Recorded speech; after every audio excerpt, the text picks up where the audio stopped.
Bonjour, le CAC est actuellement en baisse de plus de 2,70 au moment où je tourne la vidéo. Donc on va essayer de regarder quelles sont les actions les plus affectées, et notamment, quelle est la source de cette baisse. Donc au moment où vous regardez la vidéo, vous êtes sans doute au courant, Trump, le président américain, a annoncé, donc une taxe douanière de 50 sur les produits en provenance de l'Europe, ce qui déclenche, une baisse très forte, une réaction très forte du marché. On va démarrer avec un avertissement. Je ne suis pas conseiller financier. Cette vidéo n'a pas pour but de vous proposer un placement financier ou un quelconque conseil d'achat, mais uniquement un but pédagogique et de partage. Vous restez responsable de vos investissements. Alors, si on regarde effectivement les entreprises qui sont actuellement en forte baisse, donc j'ai sélectionné le SBF 120, donc les actions éligibles au PEA. Donc depuis l'ouverture, on a des actions comme Rémy Cointreau, moins 6%. Alors, on va retrouver beaucoup d'entreprises qui exportent aux États-Unis. Donc, on va retrouver bien sûr le luxe avec Hermès, moins 4,72. On va retrouver Kering, moins 4%. LVMH, moins 3,68%. Et puis, des sociétés comme Essilor, quelques bancaires. Je vois Société Générale, moins 4,76%. On va retrouver quand même BNP beaucoup plus bas ici. Crédit Agricole, moins 3,23 et BNP, moins 3,19.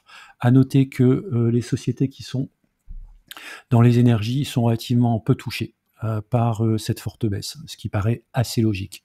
Alors, je vais faire une petite sélection. Je vais démarrer par Essilor Luxottica. Alors, si on regarde Essilor Luxottica,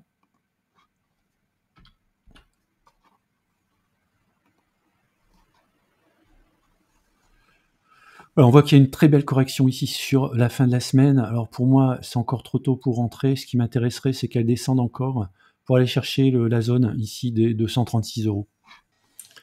Hermès est en phase de consolidation, donc on voit pour moi, un niveau qui serait intéressant pour rentrer, ce serait le niveau des 2223 €, qui serait un point tout à fait intéressant.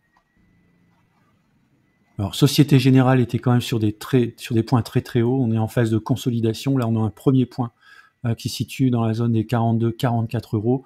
Puis ensuite, il faut aller chercher des supports un peu plus bas, à 36, voire 32 €. Et puis, on va terminer sur Stellantis. Alors, sur Stellantis, on était repassé au-dessus du support des 9 €, autour des 8,99 €. On est en train de le casser. Donc là, une des zones qui pourrait être très intéressante, ce serait un retour ici vers les 7,50 €, qui sera à mon avis un point intéressant si on pense qu'il y aura un redressement notamment sur l'action Stellantis.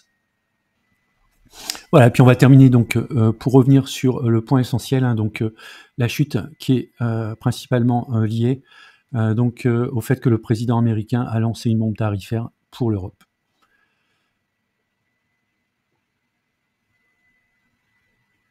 Voilà, donc si on regarde le communiqué de Reuters, donc les actions mondiales et le dollar ont chuté ce vendredi après que le président américain Trump a lancé sa dernière bombe commerciale inattendue en recommandant des droits de douane de 50% sur les importations de l'Union européenne à partir du 1er juin. Un indice de suivi de la monnaie américaine donc contre les principaux pairs, la parité avec les USA a chuté de 0,5%. Donc, ce qui indique également donc le contrat à terme sur Wall Street et notamment le SP500 est en chute de 1,4% et Nasdaq 100 1,9%. Donc on se dirige tout droit vers une correction, au moins pour ce vendredi. On verra un petit peu donc à l'ouverture, alors peut-être pas lundi, parce que je crois que les marchés américains sont fermés, mais on verra très sans doute mardi comment tout cela va réagir au niveau des marchés. Voilà, c'était un point rapide. Donc sur la situation, avec une belle chute du CAC 40, à mon avis, en tout cas à titre personnel, les cours ne chutent pas suffisamment pour pouvoir renforcer sur certaines actions. Malheureusement pour moi, j'ai renforcé cette semaine sur LVMH, donc qui a continué de baisser. Mais c'est pas grave, je suis toujours en mode DCA, enfin en DCA+, on va dire.